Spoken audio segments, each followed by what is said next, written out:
Kung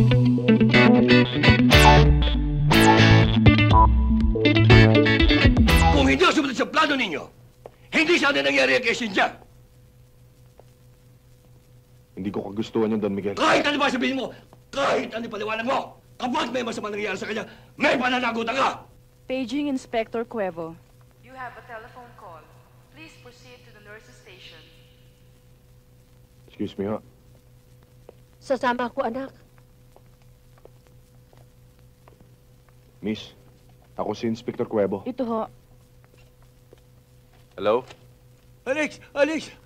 Pinagsisihan ko ng mga kasalanan ko. Susuko na ako, Alex. Ano bang kasalanan sa inyo ni Cynthia? Hindi pa ba kayo nakontento sa pananakit sa amin ni Inay?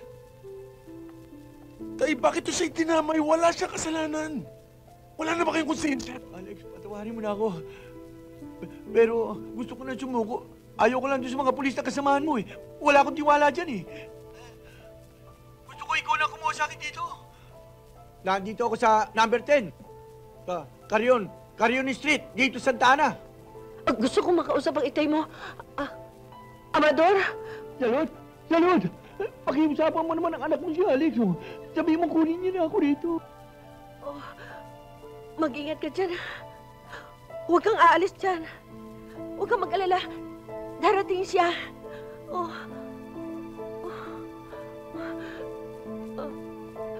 Alex?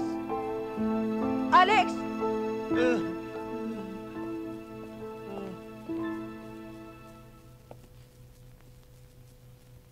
Huling barahan na natin to.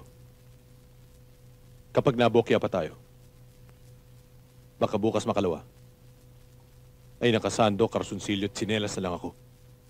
Alex, kung hindi pa sapat ang pakiusap, nagmamakaawa ako sa iyo. Kailangan pa bang manikluhod ako sa harapan mo para pagbigyan mo lang ako? Kung kailangan, gagawin ko, anak. Ayoko lang mapahamak ang itay mo. Alex, pag hindi mo ako pinagbigyan at may masamang nangyari sa kanya, kalilimutan ko anak kita.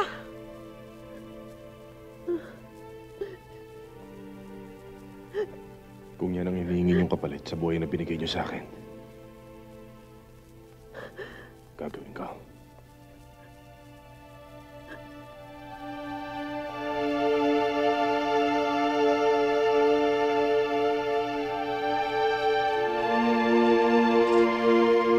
Miss, sandali lang.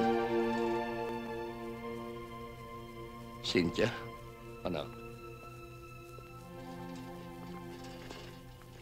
Doktor, kamusta ang aking anak? Ligtas na siya. Wala lang siyang malay. Nagkaroon siya ng cerebral contusion. Maaaring tumama ang ulo niya sa isang matigas na bagay. Pero huwag kayong mag-alala. Babalik din niya sa normal sa loob ng 1 o 2 araw.